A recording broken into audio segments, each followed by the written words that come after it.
एठी मु नहीं जाइए चाउल 2 कप नॉर्मल जो चा पियंती कप से कप्रे 2 कप अरुआ चाउल को मु 5 घंटा हम बतुरे नहीं से भल भाव बतुरी गलापर मुझे धोईकी सफा करके रखी आउटे गोटे कप्र बिरी नहीं धोईकी सफा करके रखी से 5 ରୁ 6 घंटा हम बतुरिकी थिला।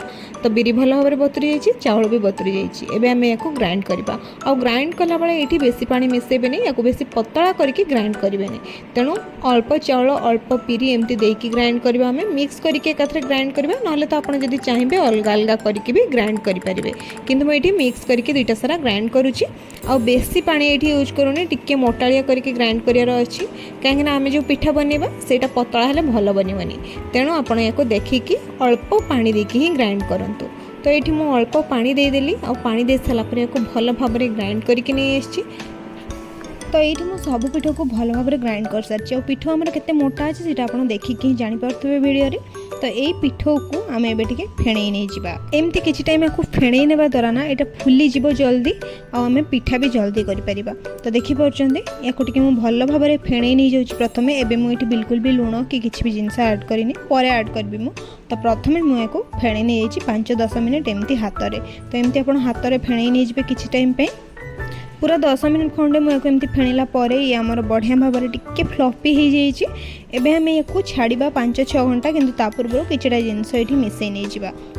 ये मुझे कही कि मुझे लुण ऐड करनी तो लुण आ गुड़ मु एका सहित ऐड करुच्ची गुड़ केते मीठा आपन को दरकार से हिसाब रे ही ऐड करंतु टिके टेस्ट करी नहीं जिवे। तो स्वाद अनुसार लुण ऐड करनी गली और गुड़ मते जेतिकी दरकार थिला सेतिकी मुझे ऐड करिछि आपन चाहिए टिके अधिका मीठा किंतु टिके कम मीठा भी करि परिबे। मुझे हल्का मीठा करिछि बहुत अधिका मीठा बिल्कुल भी करनी अल्प गुड़ ऐड करिछि आ हल्का मीठा करिछि। तो या गुड़ टिके नरम अच्छी ताकू सेमती देवा द्वारा से आपे आपे भांगी जाऊँगी भांगी देले हाथ में। तो आपण पाखे जदि एमती गोटा गुड़ अच्छी नरम वाला तो दे पारिबे जदि आपण गुड़ टिके टाण अच्छी आपण ताकू ग्रेट भी करके नहीं पारिबे बा छेचिकी भी नहीं पारिबे। तो देखिपुर ये मो गुड़ के बढ़िया भाव में भांगी जाऊँगी आराम से और मुझे एमती या सहित भल भाव में पिठौ मिसई नहीं और ध्यान रखिए गुड़ मिसेला आपण पिठौ टिके पतला हो जी आप भलिया करके बाटी थे पिठौटा टिके पतला होती आपड़ टिके पिठौ को बहलिया करके बाटे बेटरटा को टिके मोटालिया करके रखिए जहाँफल कि आप गुड़ ऐड करेंगे तो पतला हेले भी किसी प्रॉब्लम हेबनी। या मैं पूरा इजी प्रोसेस रे बनेबा ना आमको किसी भी केक टिन दरकार होबो ना कौन सी बड़ वाला बेला दरकार होबो या बनवाई ना ही आमको प्रेशर कुकर दरकार आम बहुत इजी वे बनेबा। प्रेशर कुकर भी मुझे बनई के आगु देखी सारी जदि आप प्रेशर कुकर बनवाई चाहूबे तो से प्रोसेस रे आपन बनई पारिबे। आउ एटी देखिपुर एवं मुझे भल भाव में गोल नहीं जाइए पिठौ सहित गुड़ आउ लुण को एवं मुझे छाड़ी दूची 4-5 घंटा पूरा घोड़ेकी 4-5 घंटा घोड़ेकी या छाड़ा भितर मुझे रेडी कर नहीं जाऊँगी अलग सब जिनस। तो ये देखिपुर आपण मैंने मुझे नहीं जाइए गोटे आंबर पल्प को ताको एमती बाहर कर नहीं जाइए आप चाहिए तो आंबर जो भीतर अंशटा ताको एमती बाहर करके रखी और मिक्सचर जार देके भल भाव में ग्राइंड कर नहीं जाए पानी बिल्कुल भी ऐड करिया दरकार नहीं सेमती ही आपन ताको ग्राइंड कर नहीं जाए। तो ये देखिपुर एवं मुझे भल भाव में ग्राइंड करके नहीं जाऊँगी। तो आंबर जो पल्प को आम बाटी नहीं से भी रेडी हो गोटे कड़े भी बसी नहीं तो सब आंबर पल्प को ये देदेबा कड़े गैस फ्लेम को मीडियम रे रखिकी ए आंबर पल्प को आम कुक करवा। ध्यान रखिए पल्प रे जमती बिल्कुल भी गोटालिया अंश न रहे ताको भल भाव में बाटी नहीं जाइए।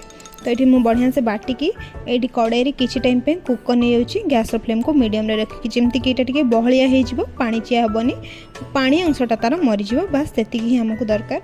जदि आंबर बास्ना भल थी ना आपंकर पिठार भी बढ़िया बास्ना आसो।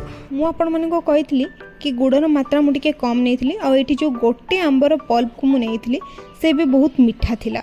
तो ये देखिपुर या कुक कलापर ये बहलिया हो जाइए और बहलिया मु गैस फ्लेम पूरा ऑफ करके या बाहर करके नहीं जाऊँगी यार जो पानी अंशटा ना सहीटा मरी जाइए बास आमको एमती टिके बहलिया करनेबार अच्छी। आउटे मु कदली पत्र को भल भाव में गैस रे सेकी नहीं जाइए आगर मु प्रोसेस आपको देखी बहुत थर कि कदली पत्र को केमती गैस रे आपन सेकिबे ताको देखी नहीं जाइए आपको आगरू। तो ये वीडियो में देखनी वीडियो लेंदी करने। तो ये देखिपुर एबे जो पिठौ आम बाटिक रखी से देदेली मुझे किसी कटा नड़िया तो छोट छोट कटा होता नड़िया मुझे किसी देदेली आ सहित ये ऐड करवा आम बनई रखि आंबर रस को। तो आंबर रस केते भलिया आपने देखिकी ही जानीपे। तो आंबर रस को एमती बनई कि नहीं द्वारा ना आपंकर जो पिठौटा और बिल्कुल भी पतला हेनी जमती अच्छी पिठो सेमती रहिबो। तो आप एमती आंब को पल्प टिके कुक करके ऐड करेंगे, डायरेक्ट ऐड करेंगे।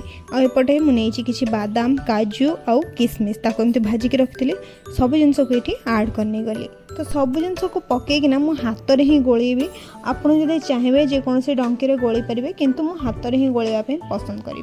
तो ये देखिपुर बढ़िया भाव में सब जिनस मिक्स करनी जाऊँ पिठो सहित और सब जिनस ये भल भाव में मिक्स होकर रेडी होमर पिठो।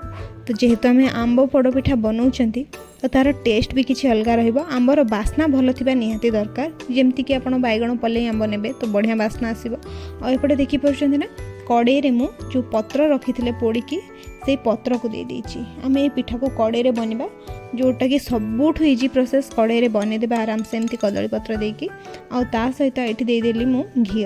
तो घी को मु प्रथम रु तरळी की रखिथिले, आपण चाहिले एठी घी बदल रे दे परिबे बटर को भी। तो ए पत्र रे भल भाव रे घी को एमती देदेवे पूरा चारिपटे या एमती भल भाव में देदेवा द्वारा पिठा आपणकर बढ़िया भाव में उठी आसब और बढ़िया भाव में कुक हम। तो ये देखिपारे मुझे पूरापूरी बढ़िया से रेडी करने एवं जा नेक्स्ट प्रोसेस को पिठोरे ये आम मिसेबा गुजराती गोलमरीच आउ तेजपत्र गुंड। तो सेतिकी जिनस मु भल भाव में मिसई नहीं जाऊँगी। ताकू देला पर आउ गोटे जिनस मिसेबा जोटा कि बहुत बढ़िया टेस्ट दब पिठारे अदा। तो अदा को मुझे भल भाव में छेचिकी नहीं जाइए। अदा छेची आप निश्चय ऐड करेंगे। तो गोटे इंच अदा को ये छेचिकी नहीं सब जिनस को भल भाव में पिठो सहित आम गोली नहीं जावा। आपड़ चाहिए ये गोटे चामच घी ऐड करेंगे किंतु मु घी को ये स्किप करुच्ची जेहेतु मुझे कड़े चारिपटे भल भाव में लगे नहीं और पिठोरे जो सब जिनस आम पकई भल भाव में एमती गोली नहीं जाऊँगी। तो सब जिनस भल भाव में गोलिला आप देखिपारे पिठो आमर बेसी पतला है, कंसिस्टेंसी पूरा परफेक्ट अच्छी पिठा हाँवाई। जो कड़े रे आम पत्र रखी घी लगे रखी थे ना से आम ए देदेबा पिठो को। पूरा पिठो को मुझे दे दूची एबे। तो यही पोड़ पिठा ना टिके मोटा वाला कड़े जदि आप यूज कर पिठा भल भाव में पोड़ी हम। तो कड़े पोड़बनी भल भाव में रही पार। तो ये देखिपारे पिठो को दे सारापर बादाम काजू आउ ता सहित किसी किसमिश आउ ता ऊपर किसी नड़िया चेरी ये सब जिनस देखी सजे दे गली। आउ तापरे मोर किसी छेना भी बलथिला तो से छेना को भी मु ऊपर सजेची। और पिठा भी ऊपर सुंदर देखा जाए किछिटा चेरी मु यूज करछि। जदि आपन पाखरे अछि तो आपन यूज करंतु, नहले आपन एतिकी जिनस रे भी करि परिबे। गैस फ्लेम को मीडियम रे देकी मुठी बसैछि और मोर मन पड़ला कि मुझे छेना रखी थी जमती कि आपको कहली मु छेना भी देती। तो छेना किसी रखी थी तो से छेना को या ऊपर मु पकई नहीं जाइए जोटा कि बहुत ही बढ़िया देखा जाउथला।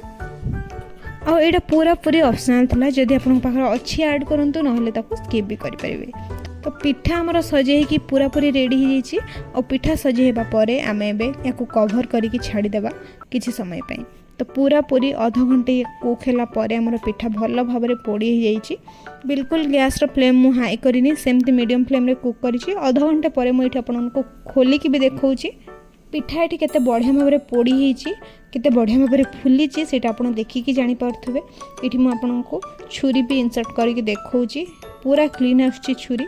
तो ये आमर कौन सी भी आउ प्रोब्लेम ना, पिठा बढ़िया भाव में हो जाए। जो छुरीटे मुझे आंब काटी से ही मुझे पूरेकी देखली। तो आमर ये पिठा पूरा परफेक्टली हो जाए। दुई साइड भी मुझे देखी आपको पिठा परफेक्टली हो सारी।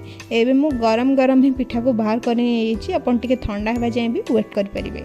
तो जो पत्र सब आम एक्सट्रा लगी से पत्र को मुझे बाहर कर नहीं देखिपारे आपने पिठा बढ़िया भाव में पोड़ी होती पछपट भी बढ़िया भाव में हो आपको देखी मु देखिपारे केते सुंदर देखा पिठा आमर बढ़िया से पोड़ी होती पिठा बढ़िया से भितर सीझी भी पिठा। आपड़ ये पिठा को एमती कट लगे भल भाव में खाई पारे।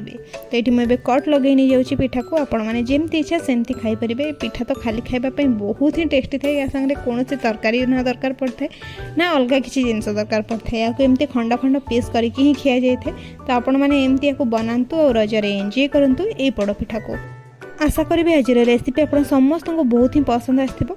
तेज आज वीडियो को आम ये एंड करवा पुणी आसवा गोटे नुआ वीडियो नहीं कि रोचे। धन्यवाद। जय जगन्नाथ।